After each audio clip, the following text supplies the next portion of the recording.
So I am located on the UBC Vancouver campus, which is on the traditional, ancestral, and unceded territory of the Musqueam Nation. Um, and I'm actually from, however, Toronto, and I know that you are gathered in Toronto today, talk Toronto. Um, the traditional lands of the Haudenosaunee Confederacy, the Huron-Wendat, oh, there's a typo, that should say Huron-Wendat, the Anishinaabe Nation, and the Mississauga Credit First Nation currently hold the treaty. I think it's really important, especially in the type of work that I do, to think about my relationship to the land, responsibility, and what it means to be teaching, particularly colonial languages like French in a settler colonial state, which has displaced and contributed to the death in some cases and the destruction, I'll just say, of Indigenous languages. And so that's something that I like to think about and bring into my work, which we'll talk about a little bit throughout this talk as well. Okay, so the outline of today, I'll be talking for about an hour. Cut me off if I go over time. I'll start talking a little bit about myself. We'll get into some key concepts, including my theoretical framings. Talk a little bit about French immersion, which is kind of the main focus point of this talk. Thinking about where we see whiteness arise in French immersion, as well as where we can challenge these kind of hegemonic constructions. And then I'll conclude with some major takeaways. I also meant to say I'm happy to share this slide deck, so I can email it if that's a desire, because all the references are on it, and otherwise we won't be able to see them. Okay, so a little bit about me. English is my first language. I was born and raised in Toronto in the Greater Toronto area.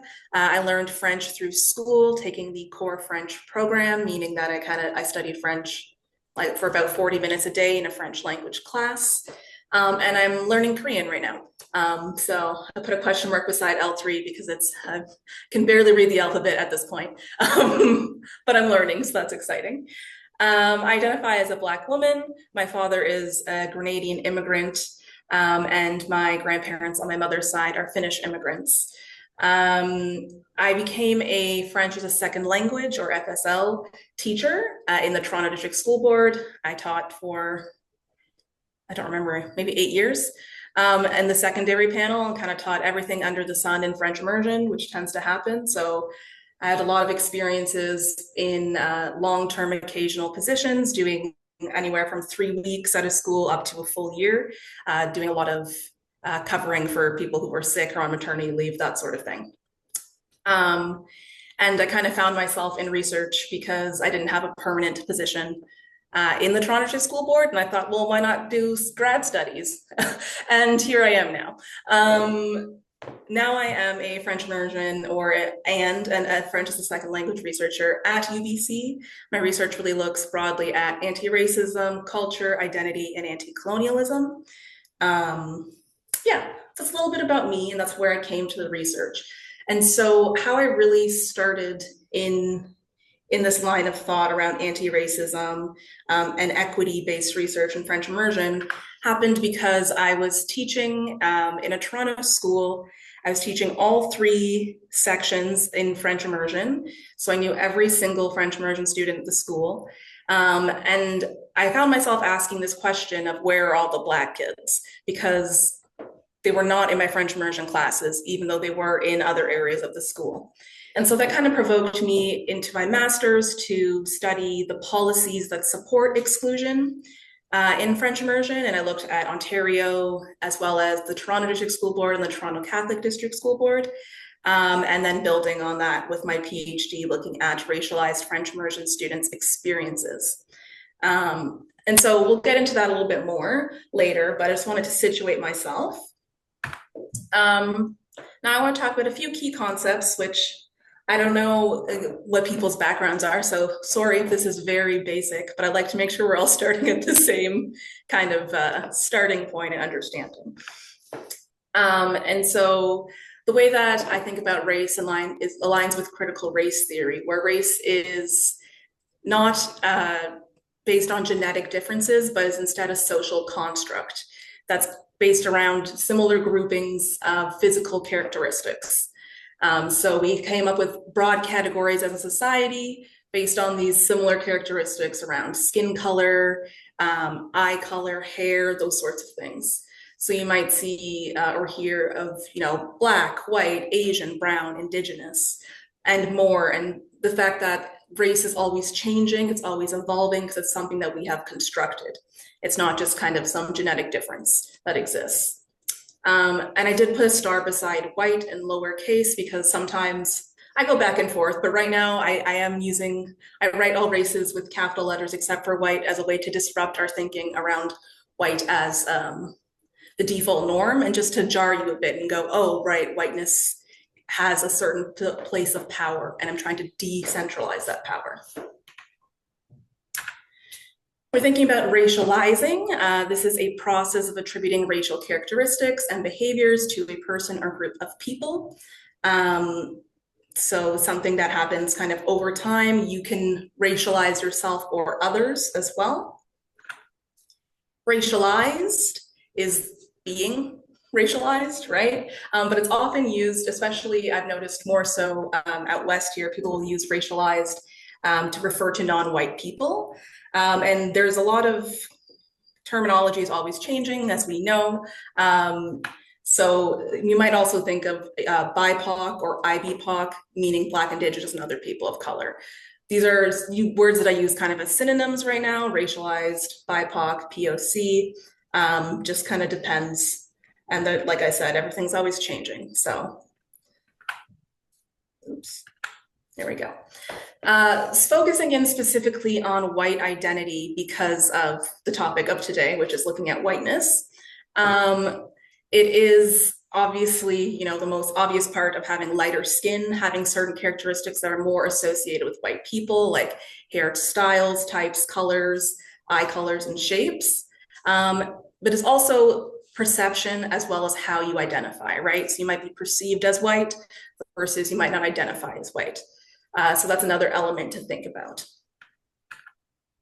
When we think about whiteness, it's more than just necessarily being white. It has to do with behaviors, customs, and beliefs that we associate with white people.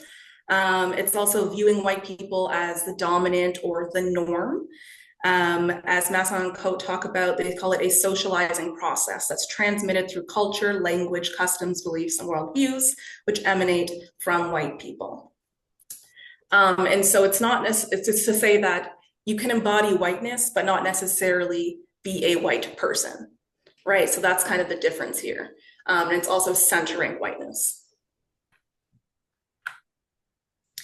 So these ideas all come from critical race theory, which I draw on pretty extensively, which one of the main tenets is thinking about race as a social construct. So despite the fact that it is something that we kind of made up, it still matters because there's both material and immaterial consequences that are associated with race. For instance, having increased pay, better job opportunities are more available for white people, or experiencing racial prejudice for racialized people, for instance, right? So there's different consequences associated with race. We can't just say, oh, race doesn't exist, we made it up, let's move on. We have to actually recognize that it has a lot of social importance in our society. And in that vein, critical race theory talks about the fact that race is embedded and endemic in all areas and levels of society. So instead of saying, oh, is this institution racist? There's the belief that, yeah, it probably is, because our society is racist and we're socialized into this behavior. So we need to be working and operating from that as a starting point and thinking about ways to actively be anti-racist. Another key tenet is thinking about how liberal myths uphold racism. So there's a need to deconstruct these myths, such as meritocracy. So the belief that if you work hard, then you will achieve all your successes and dreams. But we recognize that's not true because the way that our society is set up, it privileges certain people and disadvantages others. Also, the idea of race neutrality or color blindness, this fact that you can just not see color, but we know that's not true. We have all these subconscious and sometimes conscious thoughts related to race. And then one of the other key tenets is intersectionality. So thinking about how our different intersecting identities complexify our experiences of racism, and understanding that we can't just talk about racism on its own. We have to think about it in a broader sense, looking at other aspects like gender, social class, ability, and so on. Okay.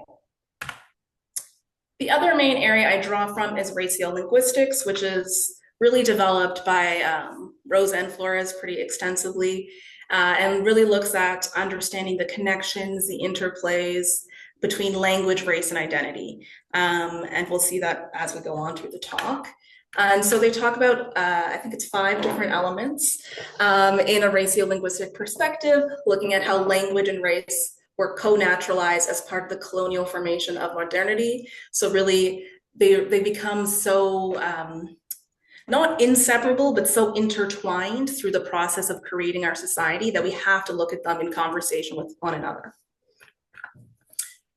This perspective interrogates how racial linguistic differences are perceived, challenges the strict borders between races and languages, and looks towards a more fluid understanding between these categories.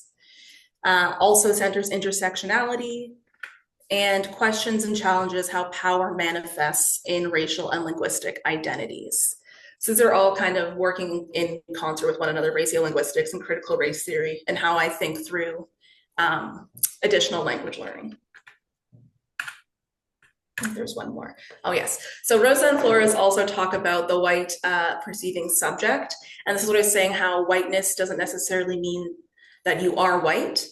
They instead say that whiteness functions as a structural position that can be inhabited by whites and non-whites alike, depending on the circumstances. And so it's to say that all sorts of interactions that we have, all communications that we have, are filtered through this white perceiving subject, no matter who you are, and judged against that white perceiving subject. And so that impacts that impacts the legitimacy of speakers, right?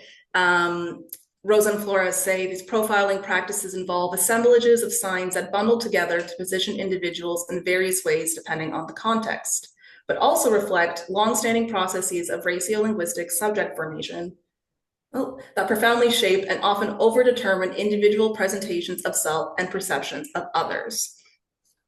So we're seeing how people look and we're judging their legitimacy. We're hearing how they sound and we're judging their legitimacy through the lens of the white perceiving subject. And as Masson and Co talk about, one sense of legitimacy also impacts your sense of belonging within spaces, within linguistic communities. And we'll get to that much later. So yeah. To summarize, it's really this idea of looking like a language and sounding like a race, which is the title of Rosa's book. And one thing that I did want to highlight is that context here is very key. So how you're interpreted, how you're perceived will change from location to location, which will impact how people interpret your linguistic identities as well. So let's get into a little bit more about language learning. We know that L plus I put for additional languages, just to be a bit more open instead of necessarily L2, because a lot of people, it's their third, fourth languages they're learning. So additional language learning, we know has been around for a very long time. It's often been associated with the elite or middle class as a way to become cultured. However, nowadays it's more associated with the middle class as a way to access the economic market. Language has become very much commodified, and that process has impacted who and what is viewed as legitimate language use. Let's see here. So, for instance, the fact that we see being multilingual is seen as advantageous to white speakers, but it's seen as a deficit to racialized speakers. Being multilingual is really promoted for the middle class, the white middle class, whereas for racialized lower class, it is discouraged. In world language programs, so additional language programs like Spanish, for instance, in the United States, we see there's a very high percentage of white people and a low percentage specifically of Black people. And so, in fact, Anya talks about the need for Black linguistic justice based on this systemic and systematic exclusion. This is really seen kind of throughout the world. Formal bilingual education is populated by the middle class, which tends to be dominated by white people within a Western context.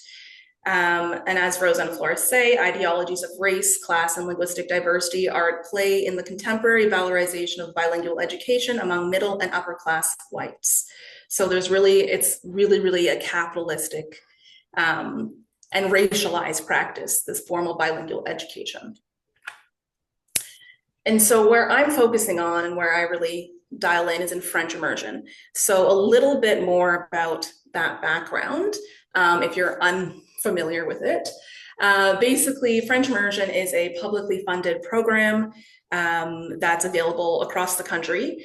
It's in Ontario, you usually see not usually, sorry. You learn the same curriculum that you learn in an English stream program, except that you're learning part of your day in French. It has to be at least 50%, but it could be up to 80% of your day is learning in French. It tends to be from senior kindergarten to grade 12. Some programs start later, some start earlier. And they generally are dual track programs, meaning that you have a French immersion stream in a school and you'll have an English stream within a school. And so there's two different cohorts that exist. There's some programs where it's just French immersion, but those are rare. And it started in the 1960s in Montreal during the Quiet Revolution, when French became the official language of the province in Quebec. And Anglophone middle-class parents wanted their children to have a better way to learn the language so they could continue to be middle class or climb the social ladder. And basically that's why the program started. It was from middle class support, and it was really designed for middle class families from the onset. It's an extremely popular program to this day. We cannot meet the demand with the teachers that we have. There aren't enough, even though the actual linguistic competencies that are developed are criticized and questionable. The program still remains very popular. It's also been known for a while now that there's many different exclusionary elements of French immersion.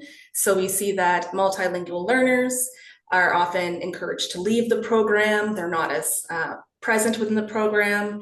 Those with special education needs are likewise encouraged to leave. They're not in the program.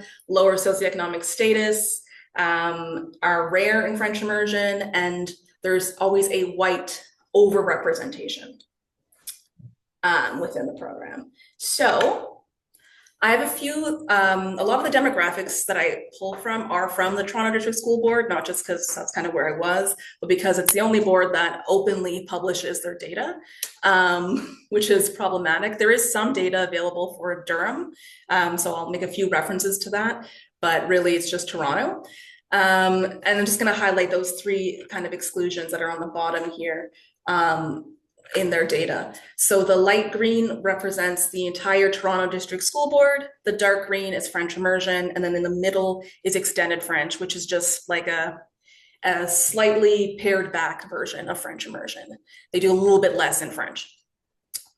And looking at the 2016, 2017 year specifically, which at this point data is getting quite old. I'm hoping they'll publish more soon.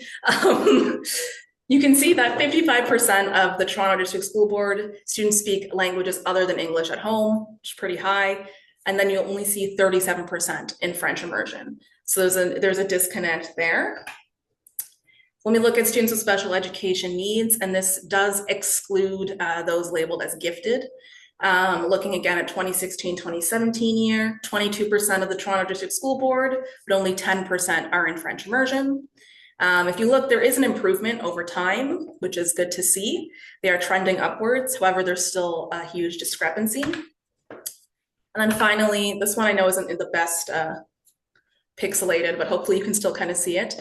Looking at socioeconomic status, those who make over $100,000 a year represent 35% of the TDSB in grades K to 6, but 63% in French immersion, which is just a baffling number to me. And then looking at the lower levels, We have 30,000 to 50,000, 18% in the TDSB, only 8 in French immersion. Under 30,000, 23% in the TDSB, only 7 in immersion. Again, similar, it's slightly improved in the grades 7 to 8 years, but there's still a huge overrepresentation of almost 20% of those making $100,000 or more. And then between or under 50,000, again, there's nowhere near equal representation. So really see that it's dominated by the middle upper class. And for those last 3 ones, we know that there are intersections with racialized identities. We know that generally speaking, those who make more money are more likely to be white. Those who make less money are more likely to be racialized. Those who are speaking languages other than English at home are more likely to be racialized.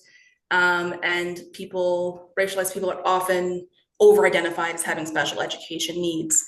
We don't know how these intersect specifically because they don't have that data published like that, but we know there's likely some intersections happening. And then that is more or less kind of confirmed when we look at the actual racial breakdown. First to highlight the white identities. So the furthest, I don't know, is that a pink, peachy color? Furthest to the right is the TDSB is about 30% white students, but 49% are in French immersion. So there's a huge difference there. Something that I found really interesting is that if you look at Black students, about 10% of the TDSB is Black, 9% are in French immersion. So they're actually not that underrepresented, which will be interesting to get into because in my own data and my own findings, that's not how people felt. Again, perception versus reality, something worth questioning. It also might be related to where the schools are found. Some schools might be in more Black dominant neighborhoods, so there's a huge overrepresentation of Black people, but then in more mixed race neighborhoods, there's a huge underrepresentation. That's my theory. The other thing to highlight is South Asian students make up 23% of the TDSB, a huge population, and only 6% in French immersion. That is a huge underrepresentation and something that no one is really talking about yet. So I'd be very interested to see where the field goes. Looking kind of at the way, this is 2 maps overlaid on each other.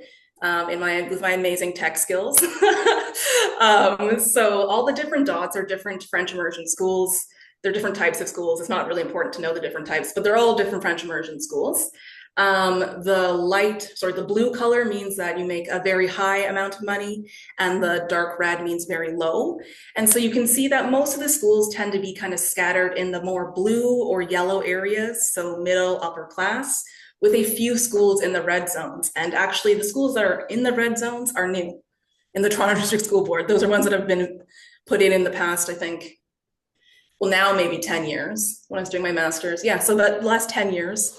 So these are all new schools that they're making a targeted effort to do, which is good. And then looking at the same idea of the different spread of schools, but now looking just at racial identity. So the darker the color, the more racial diversity there is within these neighborhoods. The lighter the color, the less. And you can see again that most of the schools are in this kind of lower, I don't know if you can see my mouse, lower region here. And where you see more racial diversity is kind of in the Etobicoke, Scarborough area, and there's less schools there. So, that brings in kind of where my research comes. So like I said, I started looking at a document analysis of French immersion policies and curricula. I looked at promotional materials, policies, procedures for Ontario and for the Toronto District School Board and Toronto Catholic District School Board, and did a critical sociolinguistic analysis, as well as tons of different other types of analysis, really trying to see who was being supported, where were there issues of inequity, and if there was critical inclusion. And so we'll break that down in the findings a bit, but I'm combining kind of my 2 big research projects along with everything else I know to talk about where we see whiteness in French immersion. So for my PhD, I did counter stories and counter monologues with racialized French immersion students. They created these monologues. They're accessible online. I believe that they're linked through your class. You can look at them if you want.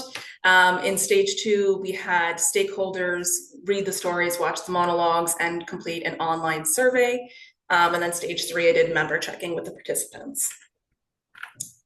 So let's see, how am I doing for time? I think I'm good. So there was this perceived whiteness that emerged from all the findings, from kind of, all levels of the findings, really. So Ace from stage 1, who is a Black woman, talked about how students at her school were called white Black kids by Black students from a neighboring school that had a larger Black population. She said, it's always, Y secondary is an academic school. Nothing happens at Y. Y is so good to the point where the Black students at Y secondary are called white Black kids. And so just being at the school, being associated with the French immersion school, made them be perceived as being more white. And we also see how within this construction of whiteness, there's this idea of being academic, being smart, being good, right? So there's all these other associations tied in. Roy, who was a Black man, in his monologue, he talked about how he was whitewashed just for attending French immersion. He said, I've learned that it's normal to be called whitewashed for the language that I learned in school and the opportunities I have because of it. So again, there's this association with French and whiteness, and also this idea of opportunity, which kind of might be hinting at having a higher social class and linking that into whiteness as well.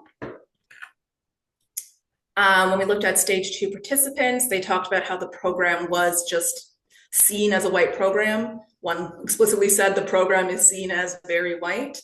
Another one said French immersion is more encouraged for people with privilege, and then went on to say there seemed to be a disproportionate amount of white people in the program. So again, there's that linking of social class with whiteness. Some more here. And then within my document analysis, the TDSB promotional materials only had white teachers in them, which further kind of emphasized the overarching whiteness of the program. Granted, white teachers are the teaching force, that's not news. However, there's still that association when you're seeing there's only white teachers in the program.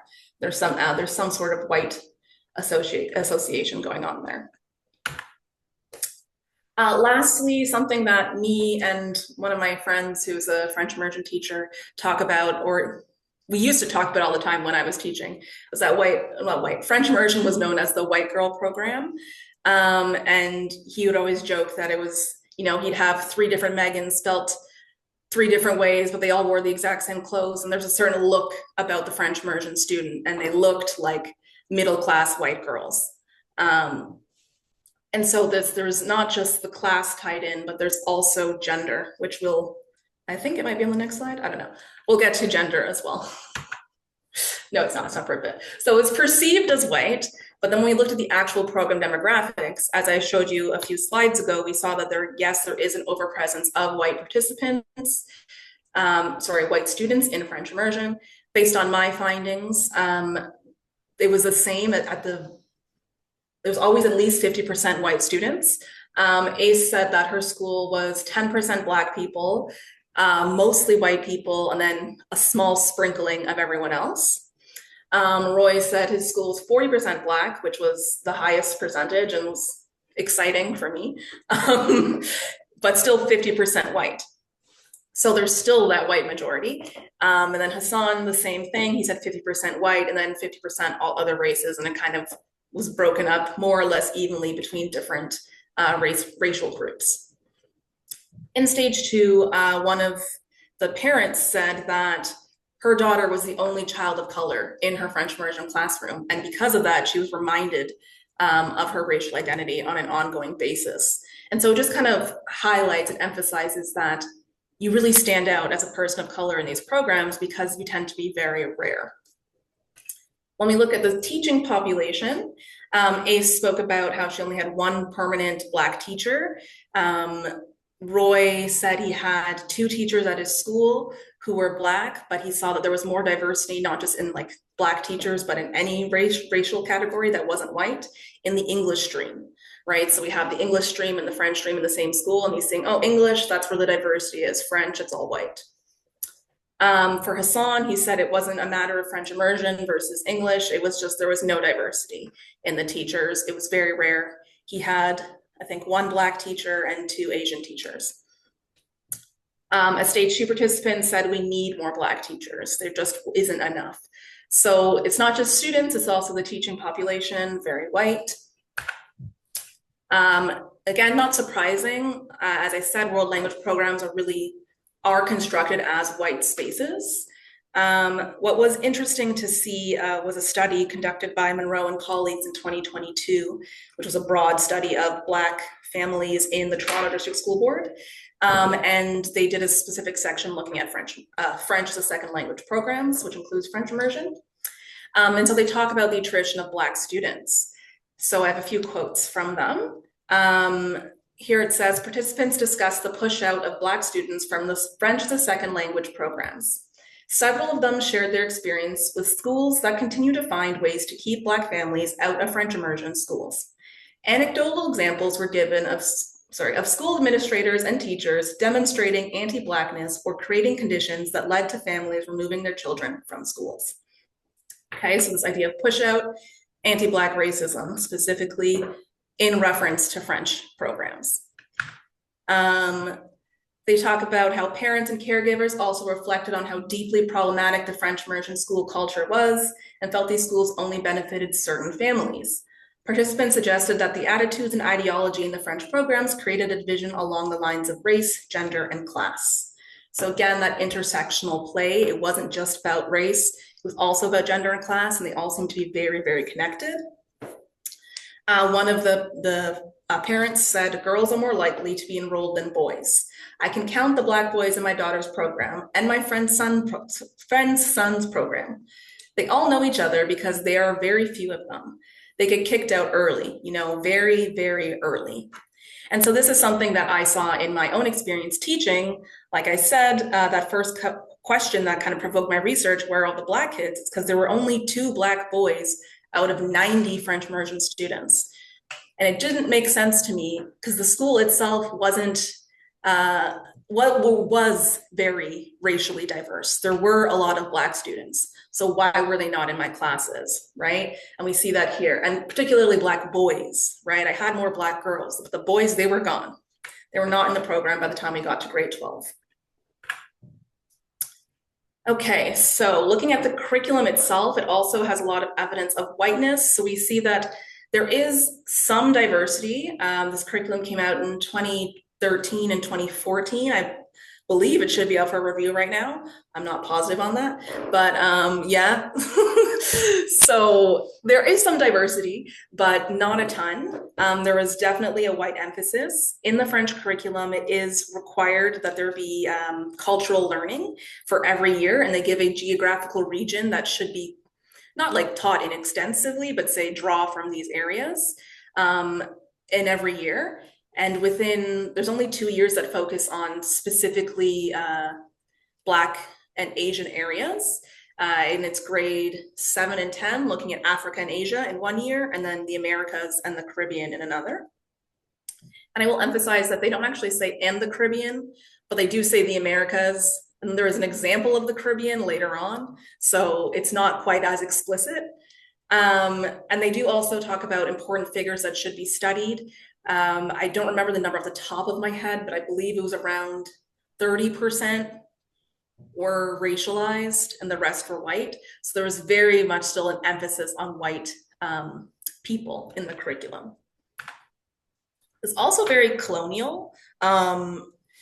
There's an article that should be coming out shortly, if this is of interest to you, by Mimi Masson, and I don't remember who else is writing it, but they did an in-depth analysis from an anti-colonial lens. There's a lot to say about very problematic representations, but to highlight a few, they tell you to role play first contact between First Nations and European settlers. I don't know how that could ever be appropriate within class. They don't engage with colonialism at all. Residential schools aren't spoken about till grade 12. In the ministry's defense, the TRC recommendations came out in 2015. These were published 2013, 2014. So in that sense, maybe they were ahead of their time, but looking at it from today's lens, it's like, what are you thinking? So that's very problematic, especially from a French immersion standpoint, because it's not like the students can't understand the language. They're bilingual, they understand French, they can have in-depth, nuanced conversations, right? There is no engagement with the idea of La Francophonie, which is the French-speaking world, as a form of neo-colonialism, which many people argue it is, and just kind of being like, oh, well, colonialism is over, but we're all still united and everything's great, with France still as the controlling power. And there's no engagement with linguicide and the role that the French language has and continues to play in the replacement of Indigenous languages. So still very, very problematic here, with ties to coloniality. Some key quotes I wanted to highlight from some of the participants from stage 2 of my doctoral study. They said white and European contributions are amplified, even though there are so many French-speaking countries in other parts of the world.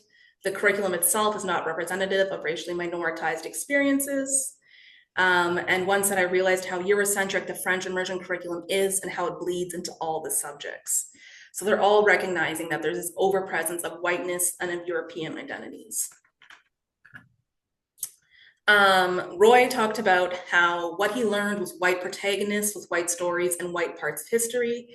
He said there's no actual representation of Black people when it comes to resources. So here it wasn't necessarily the curriculum, but it was the teaching that he was experiencing in class, what was being taught. The resources were very much white. Another student said, the stuff we study in class, it's all mostly about white people. However, I am noticing an effort to have more representation in the material we study. So there is a trend towards more inclusion, which is great to hear. However, we're still seeing that emphasis despite that slow uptick is what we'll say. Something that was interesting that the stage 1 participants commented on was that when there was diversity, it tended to be in English classes. They even talked about how there was like a Black literature course, but it was obviously offered only in English. Hassan studied they watched the show. They watched the show, The Book of Negroes, which is in English, in his French immersion class.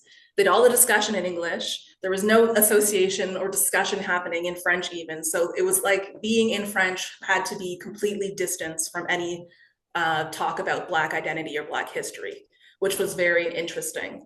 They also said that when they had instances of diversity within their learning, it was because the teachers that they had were Black.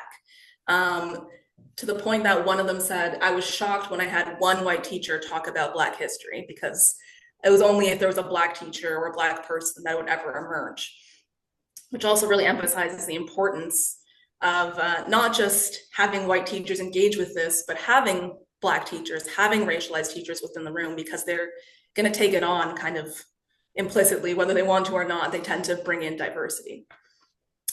For ACE, this lack of diverse representation, she said very explicitly, impacted her sense of belonging and welcomeness in French immersion. She said she feels unwelcome because she doesn't see representation in the curriculum, in the staff, in the students. She's the only Black person. And so for her, this whiteness was almost like a delegitimizing process. And as Anya argues, also George Day argues this, the overemphasis of white people in language courses reinforces white supremacy, right? So it's not just, oh, you don't feel welcome, you don't feel whatever, it's reinforcing white supremacy, it's solidifying associations between French and whiteness.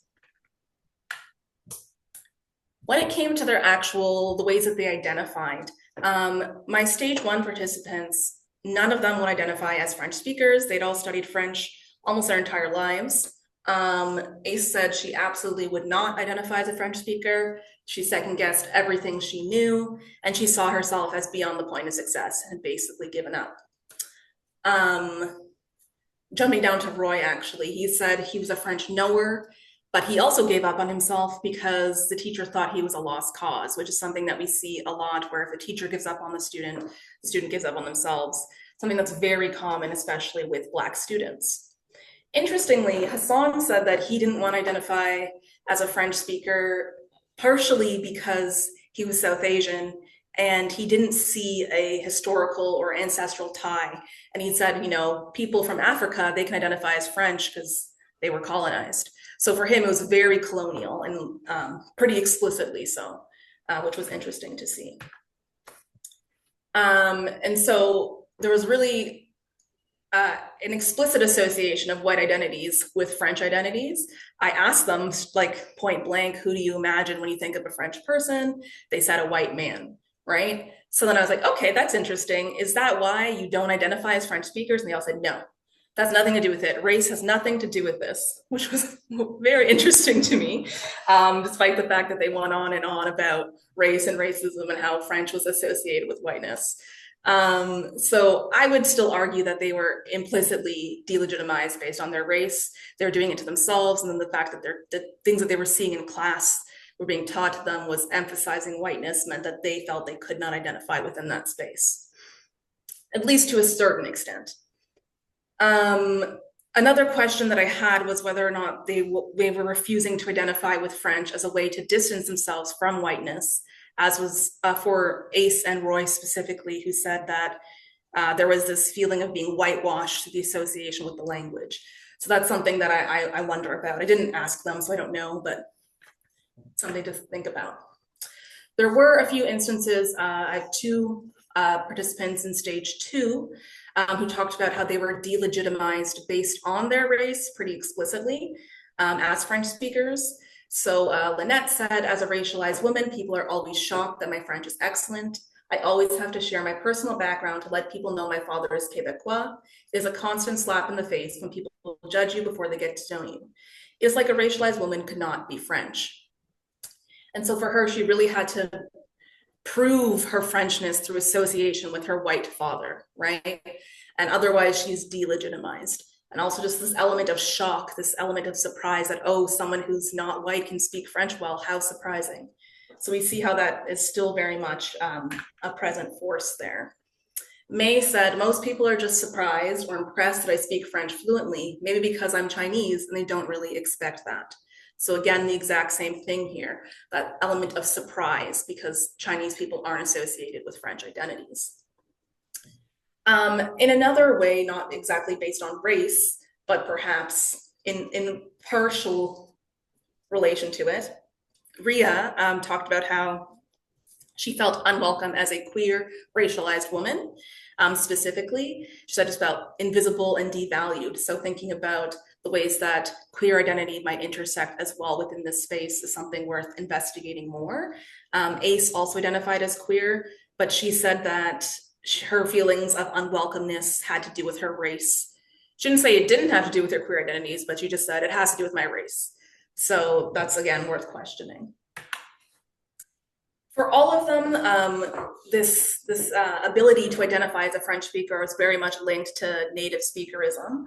You know, the belief that there's this mythical language that native speakers, however you define that, speak. They speak the language better than additional language learners. But we know that that's, you know, a myth. It's unattainable. Everyone uses language differently, and all language users have diverse language levels, so it doesn't really make sense. However, this seemed to be impacting their imagined identity. And who they imagined the native speaker as was influenced by both colonialism and whiteness, or more broadly, race. So what I kind of have posited here is that there's these native speaker ideologies that are impacted and impacting racial linguistic ideologies, which are kind of over and around this circle here, where they think about who they imagine as the typical French speaker would impact who they would claim, whether or not they would claim French identity, which in turn is impacting their investment because they don't see themselves within the language. Why would they be that invested in the language? Which might then in turn impact their learning, which will then in turn impact their actual linguistic proficiency. And since they imagine French speakers as being these mythical native speakers, they can't imagine themselves there. And I see that kind of as this big, I forgot to do that earlier, this big kind of circle that keeps going on and on and on. So throughout all of these examples, we see that whiteness is both legitimizing and delegitimizing French immersion students, and community members more broadly, looking at the program locations located in white middle-class neighborhoods, the perception of the program itself or the association of French immersion with white identities, white middle-class identities, white middle-class girls, the actual enrollment, which is mostly white people, tends to be a majority, about 50%, and then the attrition of racialized and Black people specifically from French immersion. The curriculum itself is really has a huge emphasis on whiteness. The way that teachers are teaching the program has an emphasis on whiteness and Eurocentrism, which then reinforces that association with French and whiteness. And then thinking about who can claim French identities and the fact that none of these racialized participants felt comfortable claiming these identities or were delegitimized based on that, based on their racial identities. So the few things to challenge this, whiteness within French immersion and more broadly within additional language education, I think it needs to be both top down and bottom up. We can't just do one or the other or it's going to fail. But looking at more systemic changes, the curriculum obviously needs to be revised. That one's pretty clear off the top. Looking at things like program locations, which as I did say, the TDSB has started to do. The Durham District School Board also has made an effort to put French immersion schools, I don't know how many quadrants, what's quadrants for. They have 4 different quadrants and they kind of try to spread them out between them, which is, a start. And so having things like that, providing transportation is key. French immersion is an optional program. So unless you're within that school's district or area, you have to apply through optional attendance, which means you don't get transportation, which is an equity concern for lower class students. And then recruiting and retaining racialized French immersion teachers, I think is key. We are very few and far between. Anytime I told anyone as a French immersion teacher, they'd be ecstatic because they're like, oh my gosh, a Black French teacher, that's insane. So like, this is, it shows the need. Looking at education, teacher education is key. It needs to be ongoing. There needs to be administrative support. It needs to be focusing in on anti-racism and decolonization. Teachers need to understand what these native speaker ideologies are and deconstruct them. And there needs to be meaningful, critical teacher reflection, especially thinking about the fact that the teaching force is the majority of white people, right? So people, well-meaning people, reconstruct oppressive ideologies every day. So we need to be working about deconstructing them. Then when it comes to actually teaching itself, whether or not the curriculum gets changed, teachers need to be approaching their teaching from an anti-racist decolonial lens. They need to be challenging perceptions and associations with whiteness through diverse representation, including teaching about the actual racial demographics of the French-speaking world, which is in fact a majority of Black and brown people. Very few people know that, but that's the reality because of colonization. And so teaching about all of those things, as well as reinforcing positive pluri and multilingual identity development for all students.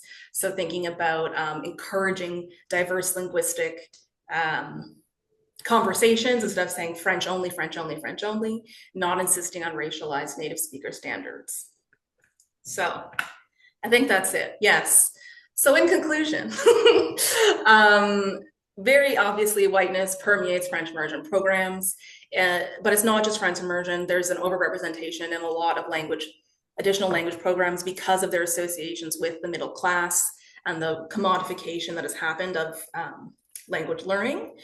We need to diversify these programs. We need to challenge race-neutral approaches.